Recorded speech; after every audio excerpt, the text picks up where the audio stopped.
Councillors, let's settle down, please.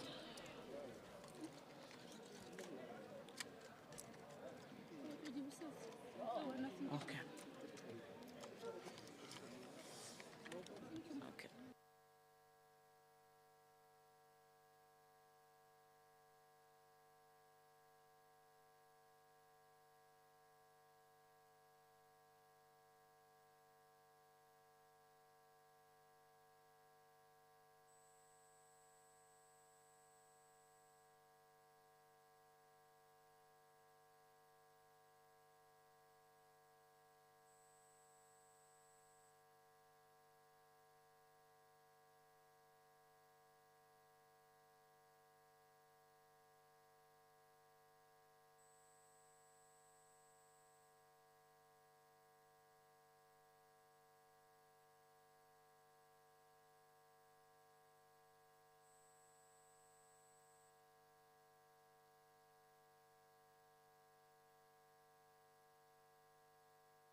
Okay. Good afternoon, councillors.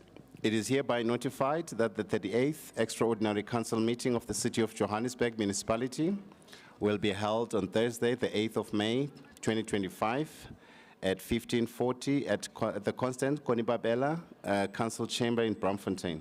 And the first item on the agenda is opening.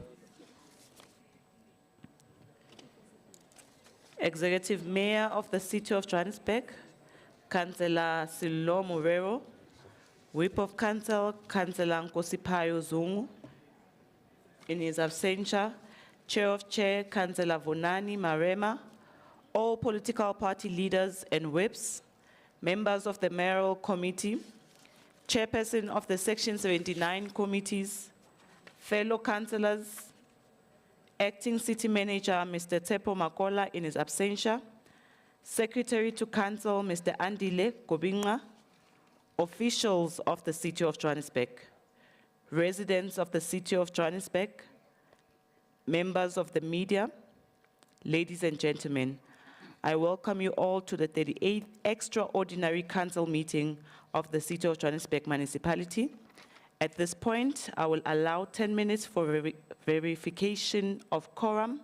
Councillors, please, if you have not signed the register outside, please use this time to do so. We will resume at 15:50. It's 15:40 now. We will resume at 15:50. Please go sign the register outside.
Councillors, let's settle down.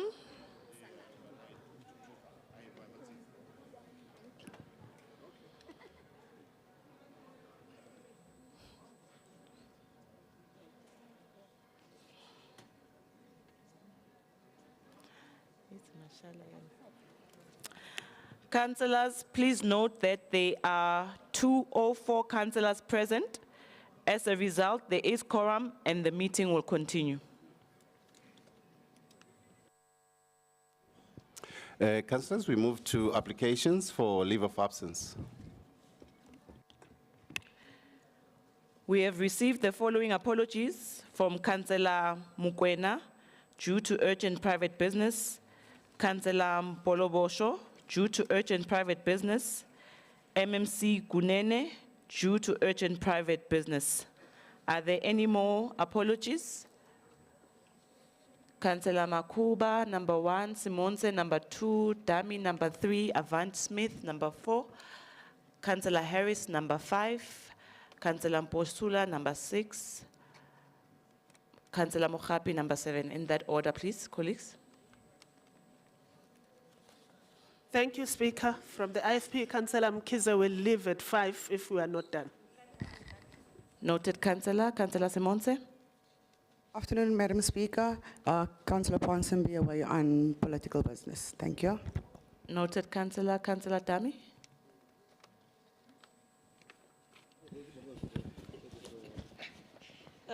Afternoon, Speaker. MMC Mgina, bereavement. Noted, Councillor. Councillor Avant Smith. Thank you, Speaker. Good afternoon.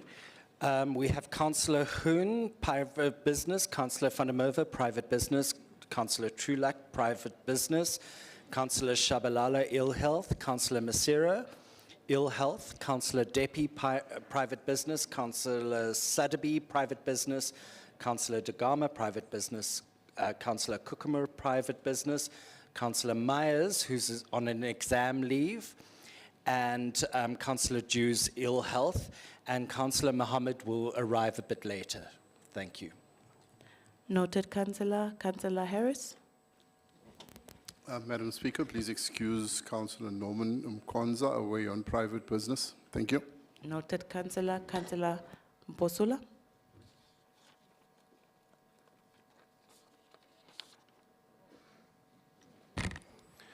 Thank you, Speaker.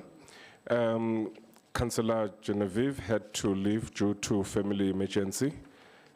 Councillor Nicole, ill health. Councillor Zahid, ill health.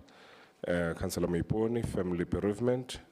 Councillor Saloma Belebele, party business. Councillor Joyce Ntombela is going to leave at 4. Councillor Ngonyeni is going to leave at 5, party business. Thank you.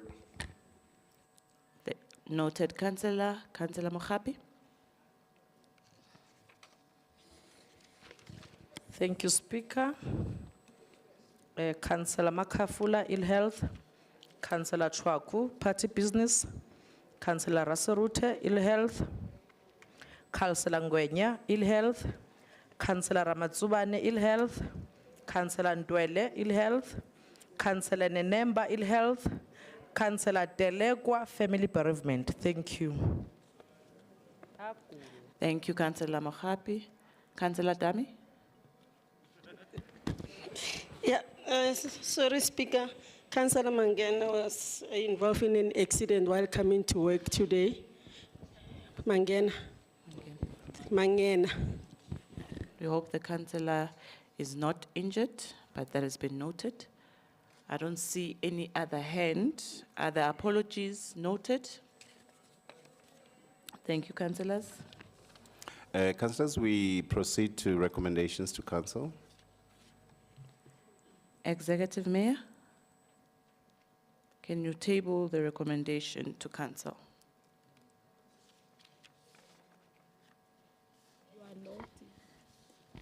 Speaker, I stand to table the council reports, recommendations for council consideration.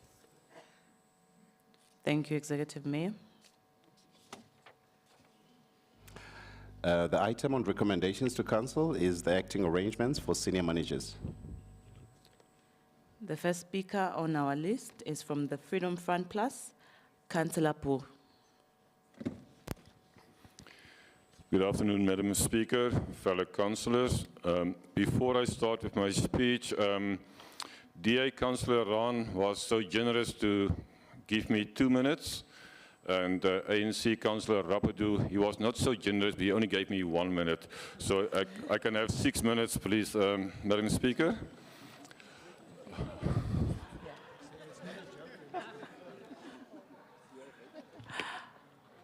Councillor Tifo, are you the one that's donating the 1 minute? No, it's a point of personal explanation. Madam Speaker, I thought I was generous in giving the 1 minute.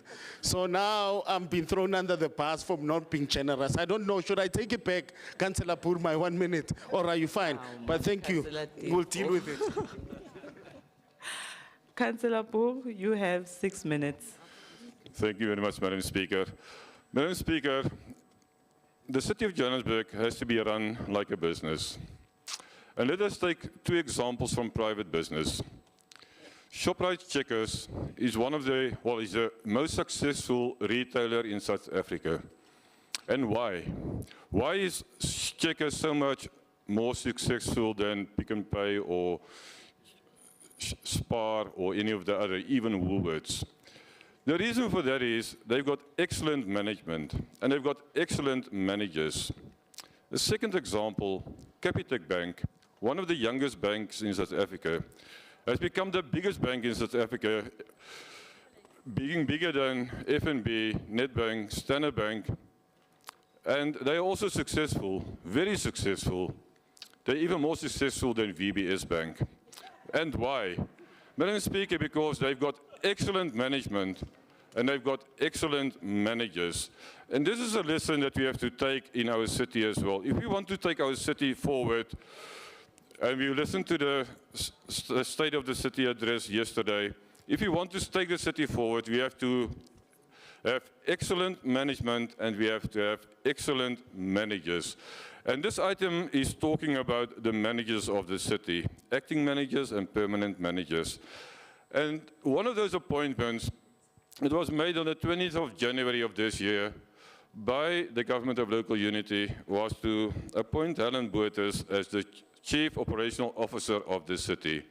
And we must ask ourselves, is this an excellent appointment?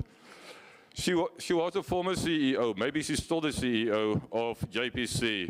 And what does JPC has to show for us? Our next door building, our beloved Metro building, is dilapidated. It's falling apart. And the GLU was looking for renaming streets and so on. And maybe it's a good idea to rename our Metro building to the Helen Botha building while it is in this state. So we don't have any trust in this.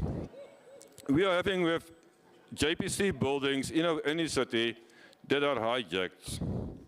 We've got community centers, and I know for one in Orange Farm, that is dysfunctional because of no maintenance.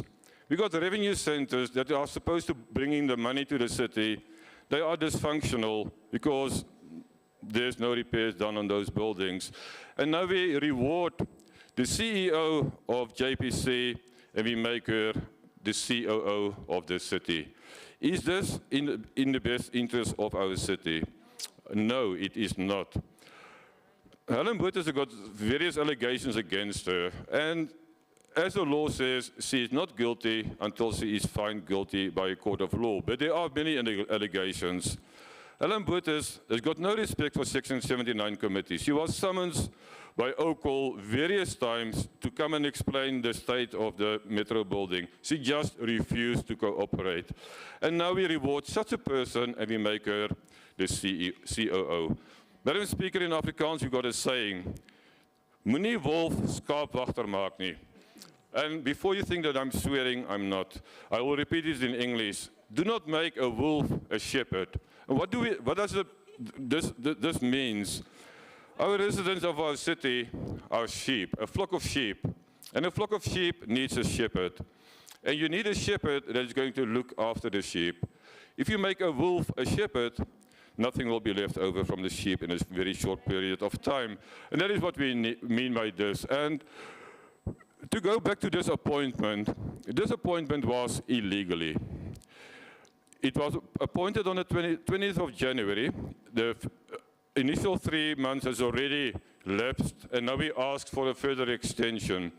Section 59.2 of the Systems Act talks about delegations. And it says a municipal council must develop a system of delegation that will maximize administrative and operational efficiency and provide for the adequate checks and balances, and in accordance with that system. So that is what the council needs to do. We have to delegate to the municipal manager. But Section 59.4 says that a delegation or instruction in terms of subsection 1, which I just read, must be reviewed when a new council is elected, or if it is a district council elected and appointed. So we cannot say, because the council in 1897 gave to the first mayor, Johan de Villiers, a delegation to appoint the city manager, that that delegation is still standing. This delegation had to be reviewed when this council started in 2021, which has not been done. And then section 59.2F says that a delegation or instruction of in terms of subsection 1,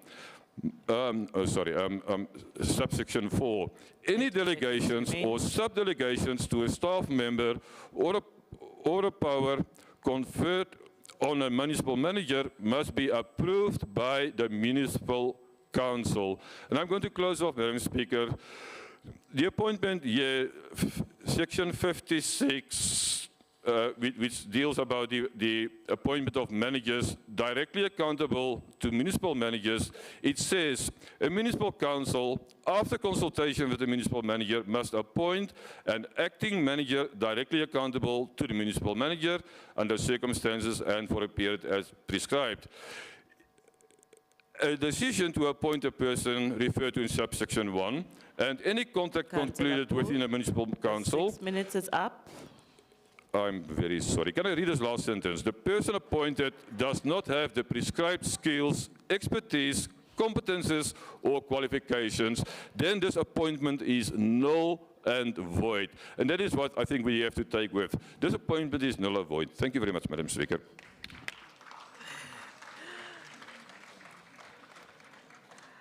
Councillor Po, the other political parties gave you 3 additional minutes, but still, we could not keep to time. Action SA, Councillor Chuma.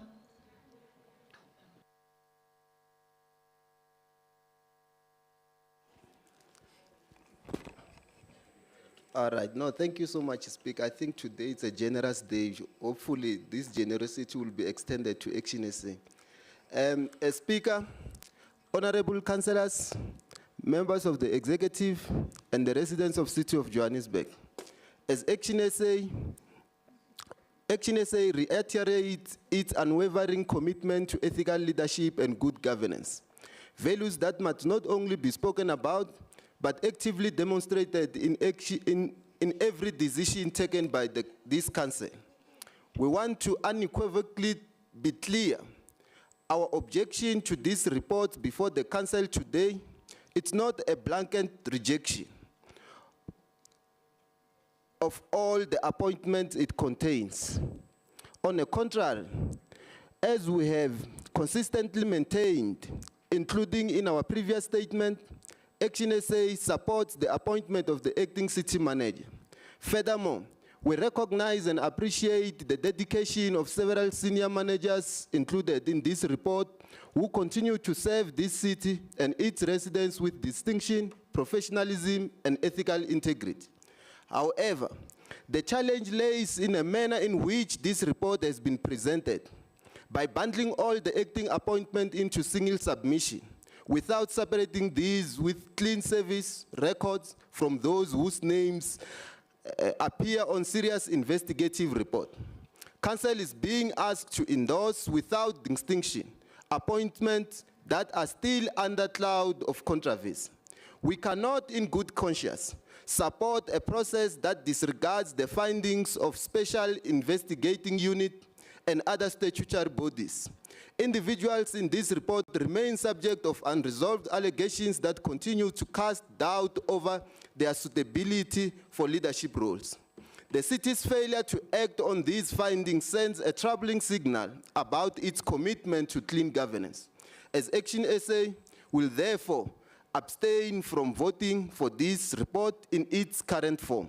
We do so not because we oppose all the appointments, but because the report fails to uphold the principles of ethical and transparency that are essential to the credibility of this council.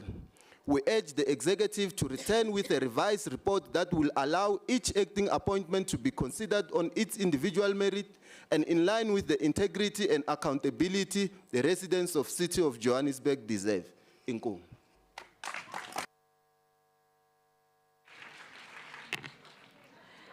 Thank you, Councillor Chuma. EFF, Councillor Nkosi.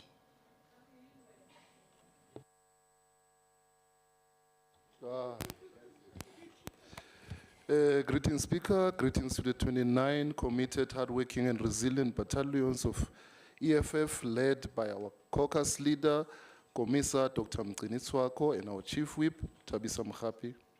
Greetings to all councillors, staff employees, especially cleaners and security personnel, the media, and the public at large. Speaker, the City of Johannesburg is inundated with negative publicity, and yes, some of it comes from the DA's color stance against the COJ. As councillors, we can never be shy to hold the executive to account as envisaged in the constitutions and the two centers of power approach. The executive, led by the mayor, need to listen attentively to key issues so that we have an effective governance within the City of Johannesburg. We will continue to work for an effective governance. Unlike the organization that resolve issues through court systems, we recognize that the three spheres of government are lawmakers. As lawmakers, we must not always run to the law interpreters, which is the courts. Most importantly, Speaker, as the economic freedom fighters, we are known for always providing cogent arguments. However, we would be failing in our revolutionary duty, guided by our cardinal pillars, complementary pillars, manifesto, and all guiding principles within the EFF's arsenal in pursuance of an effective governance on behalf of our people. May I listen attentively. The image of the COJ is directly linked to you and your office. We have to entrench this view because the mayor's position is not automatic, not a personal attachment, as in future, there could be a different individual from a different organization as seen in the preceding years. Mayor, here are the key issues that you must attend to. The EFF want to see all vacant positions filled within, which includes the HODs in the public safety, also health and social development department. The EFF also wants to see the quick expedition towards a permanent CM position. Mayor, the EFF seeks the correction of the Helen Botes debacle and asks that this is done expeditiously before some run to the courts. Mayor, we also seek performance management appraisal against the responsibilities of the acting CM as well as the acting COO. Mayor, as alluded, the image of the city and its operation lies squarely in your hands. Please address the issues and ensure all delegated responsibilities are attended to. We have a problem with the DA's us against them stance of frequently sending the COJ to court. When the DA wins, it will be all over the news. Councillor Nkosi. However, when it loses the Councillor cases... Nkosi, please hold on. Which point of order are you standing on? Councillor Echizonjoku. Thank you, Madam Speaker. Madam Speaker, I'm rising on Rule 72, and I just want to say to... We can't hear you, eh? Please move 72, the councillor must not mislead this House. When the issues go to court, it's because all other avenues have been exhausted.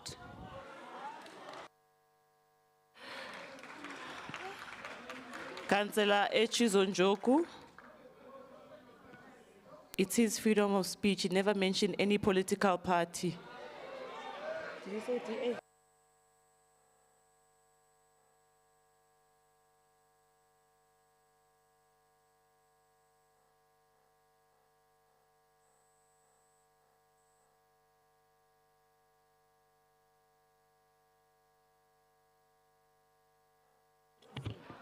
Councillor Echuzonjoku. Councillor Echuzonjoku. Please control your caucus, especially Councillor Sifumba, with the remarks she just made. But the meeting will proceed. The councillor, which is Councillor Nkosi, will proceed.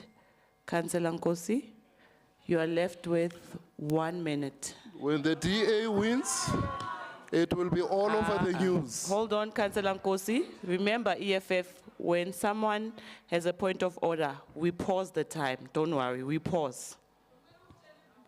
Aye, Councillor Zita. Councillor Nkosi may continue.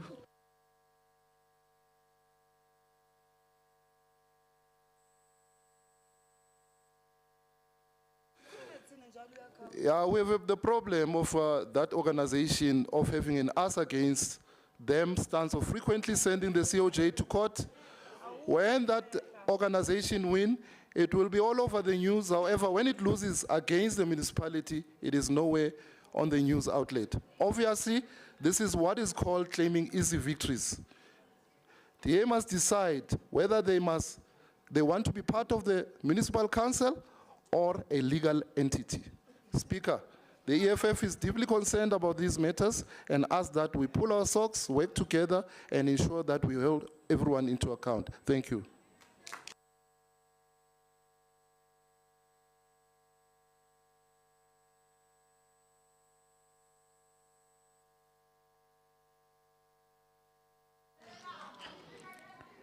Siyabonga Councillor Nkosi.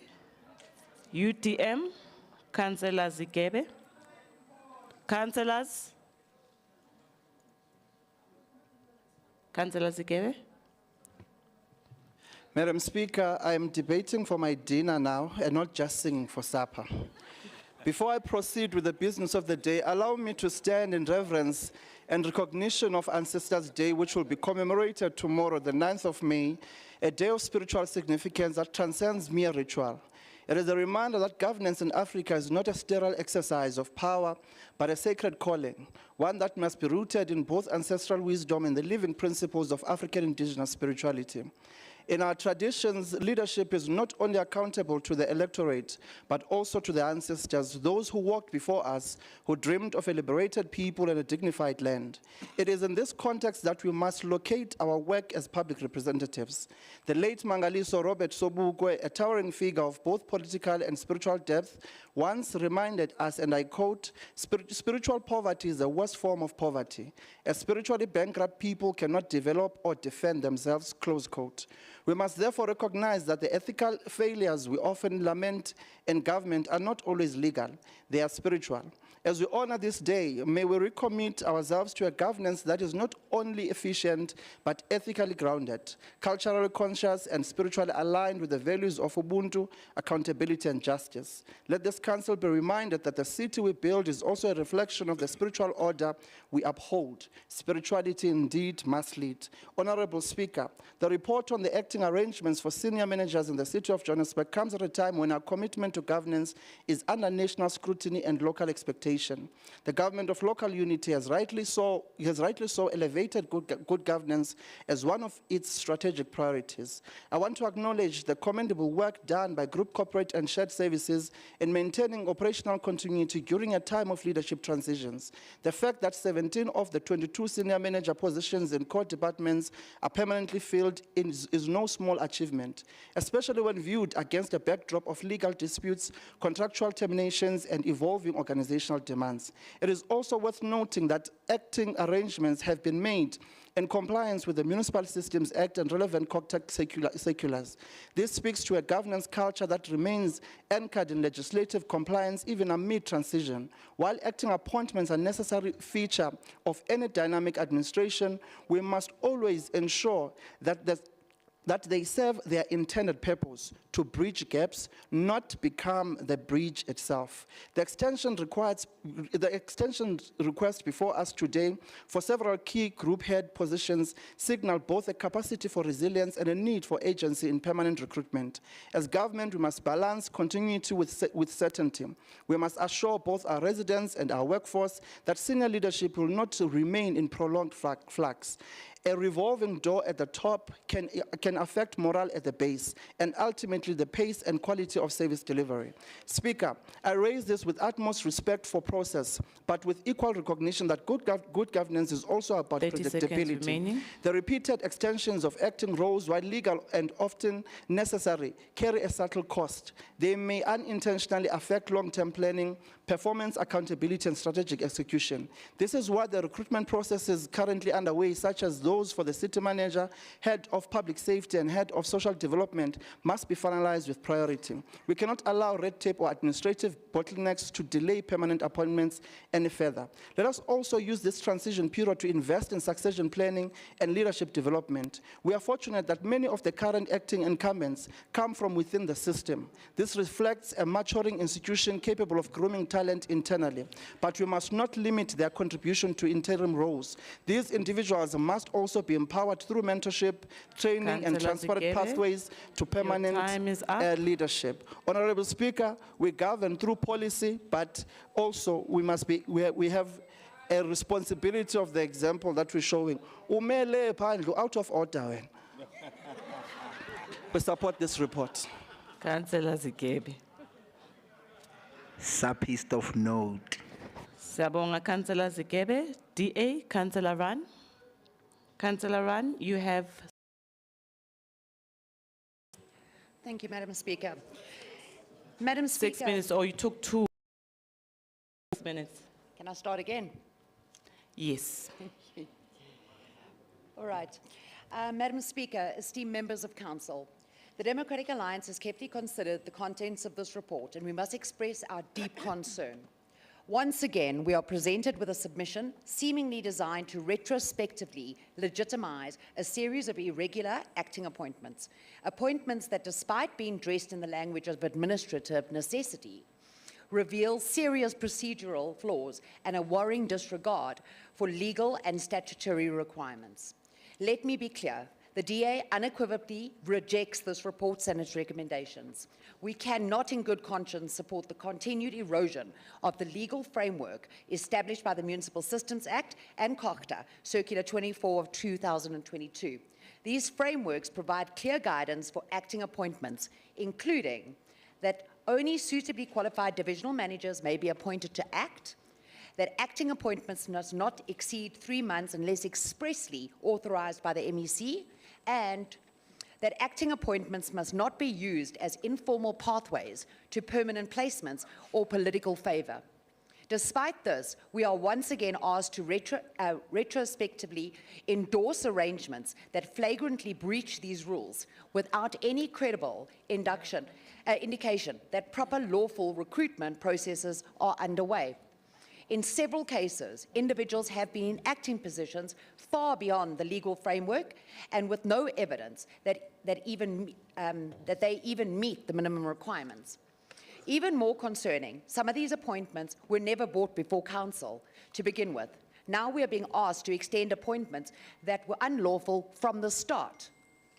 A prime example is the Acting Chief Operating Officer, the COO. This appointment was never approved by council. Yet, we are now expected to rubber stamp and extend it. Let's be clear, the acting city manager does not have the authority to make such appointments unilaterally. The law is crystal clear. Appointments must be made by council in consultation with the city manager. In this case, council did not appoint the acting COO, and we are being asked to legitimize something that was never legal to begin with. This is not good governance. This is administrative convenience, bordering on institutional malpractice. The Democratic Alliance will not legitimize or normalize this conduct.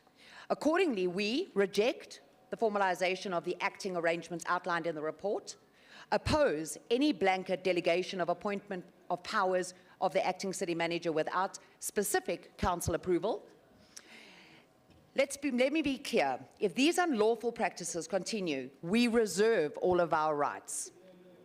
Just a note on flouting lawful practices. Where is the report on the interdicted appointment of the ED of Human Settlements? Or is that just gone quiet?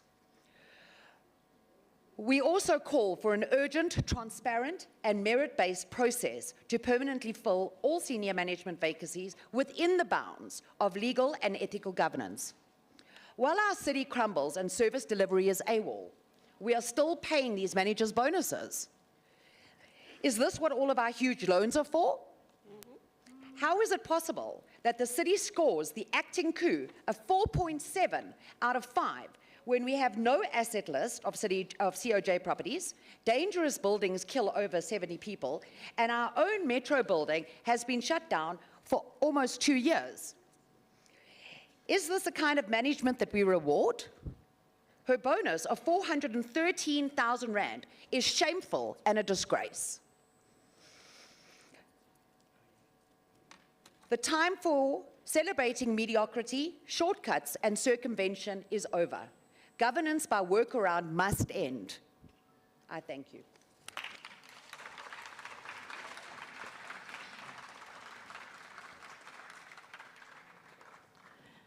Thank you, Councillor. ANC, Councillor Rapadu. 9 minutes.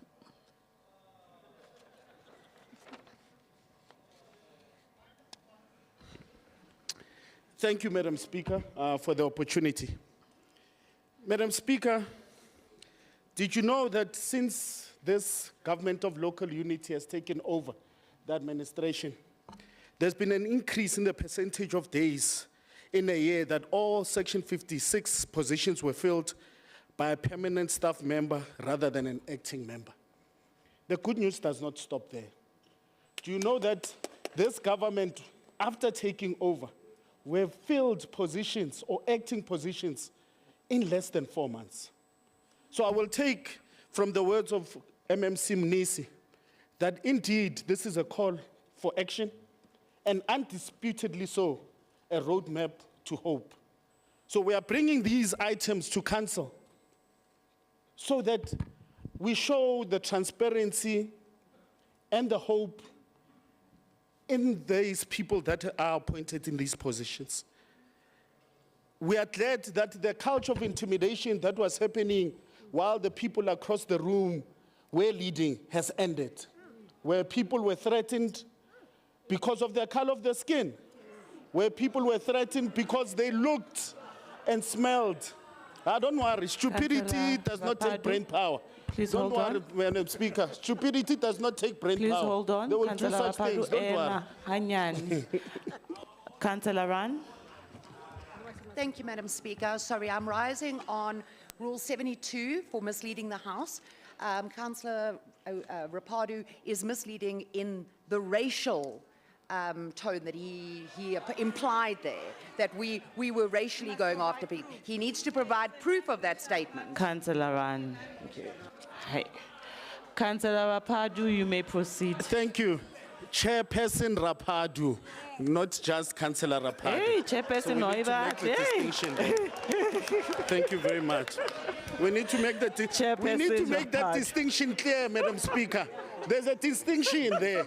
It's not a therefore type of approach. Let me continue.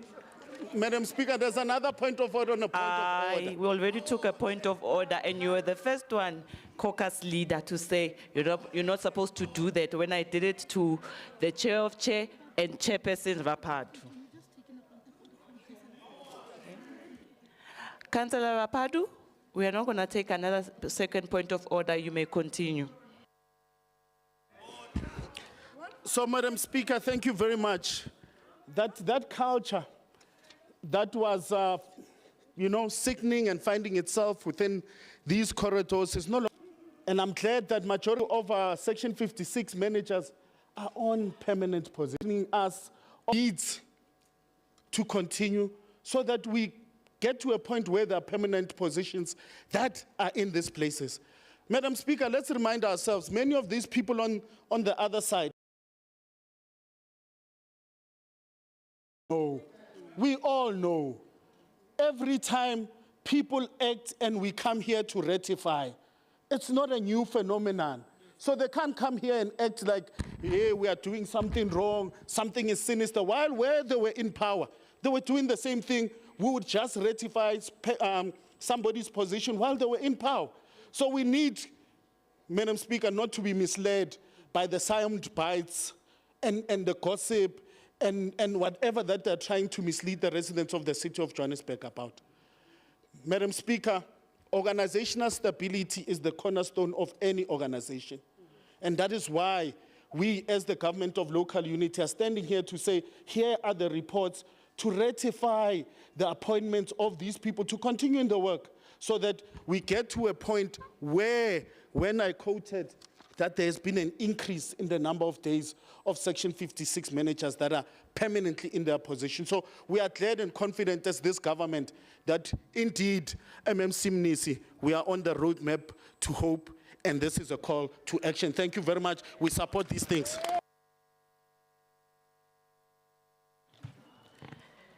Thank you, Chairperson Rapadu. MMC Masugu.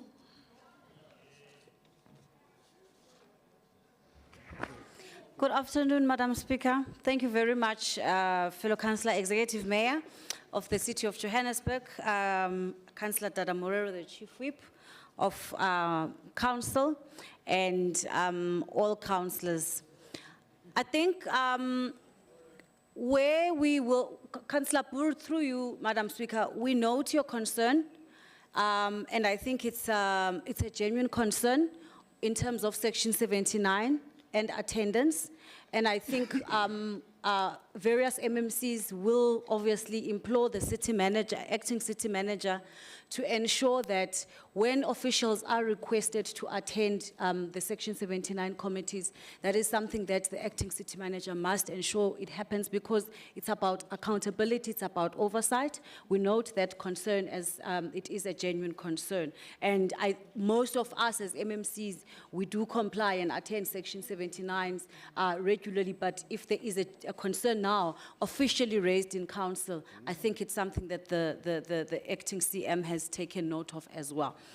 On the issue, you're correct in raising Section 59, but I think in line with what the executive mayor said in his State of the City, because he took us down memory lane of different executive mayors. And I think it's important to make this reminder that yes, indeed, delegations must be reviewed. But if you recall, Councillor Boer, in 2013, the delegations that were here in the city, I was not a councillor, but because there are archives in the city and we read. The delegations of 2016 of 2013 were rescinded, and then they were reviewed and adopted in 2008 and then adopted in 2013. Now 2013 ended, there was a new leadership in 2016. And the leadership that came in was sitting this side. We were sitting that side in 2016. I was sitting there where Councillor Santana sits. In 2016, that leadership did not review delegations, meaning the city continued with the delegations that were approved in 2013 by this council. Fast forward to 2021. 2016, it was the erstwhile mayor that was an accidental mayor.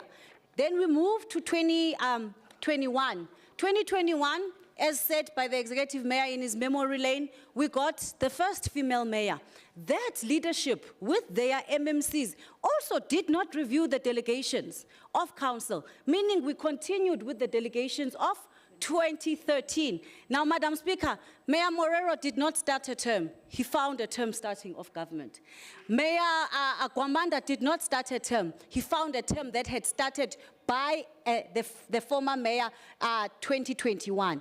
That means only only in 2026 local government, it will be a new term when then delegations have to be reviewed. So it's important for council to follow that process because the 2013 delegations remain. And those delegations allow us to do the process that we have done, to bring a report that ratifies and allows for the first 3 months the city manager to continue with the process. And then that's why we have a recommendation, a specific recommendation, Speaker. Recommendation number 4 says that the council be requested to authorize the acting city manager or his delegate in line with the Municipal Systems Act of 2002 to apply to the MEC for extension of the acting arrangements for a further 3 months, because the delegations allowed us to do the work that we did in line with what we have done.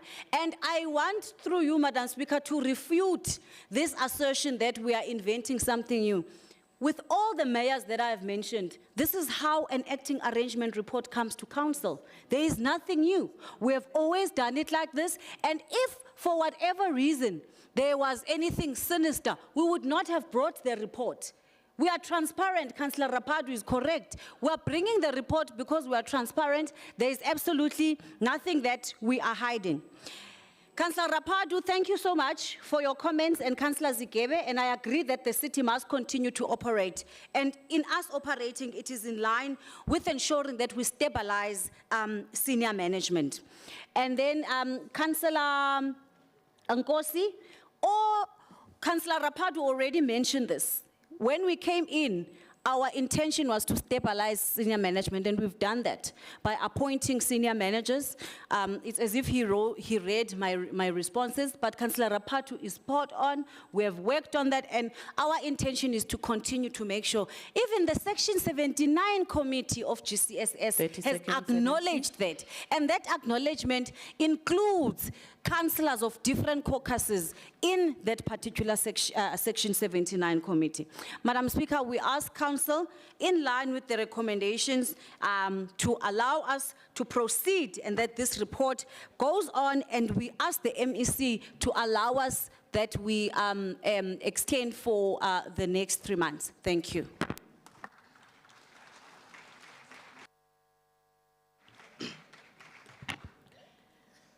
Thank you, MMC Masugu.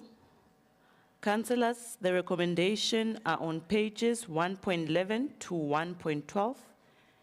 Is the item agreed to?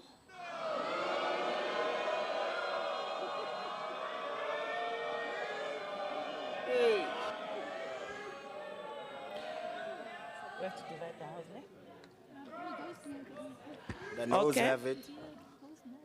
I hear yes, I hear no, so we are going to, but I'm not done. I'm not done. All those in support of this item, please raise your hands.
Councillors, you can lower your hands.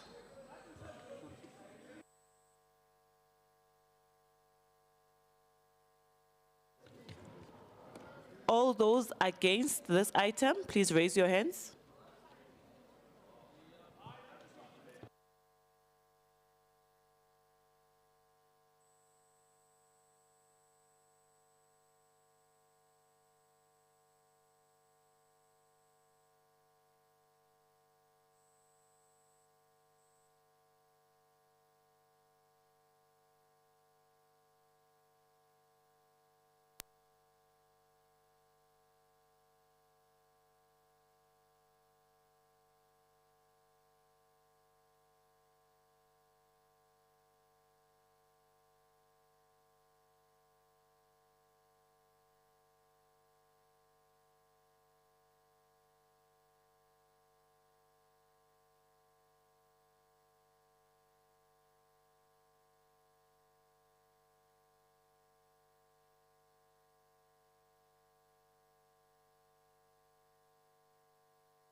Councillors, you can lower your hands. All those councillors who are abstaining from this voting process, please raise your hands.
Councillors, you can lower your hands.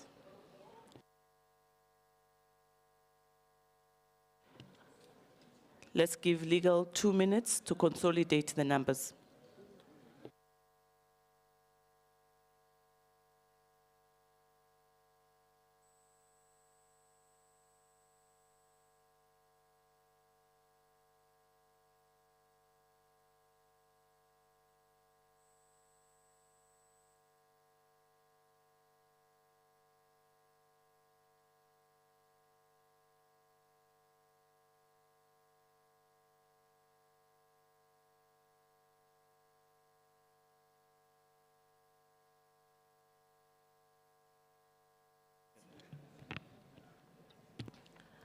Councillors, All those who did not want to participate or abstained, it's 35. The noes, 62. The yeses, 112. The item passes.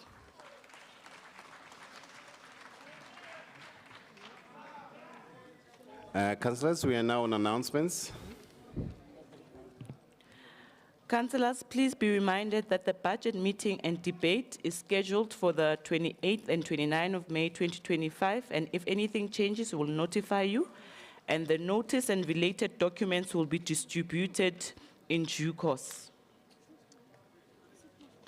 We are on closure now. Thank you so much, councillors, for your contribution. The meeting is adjourned.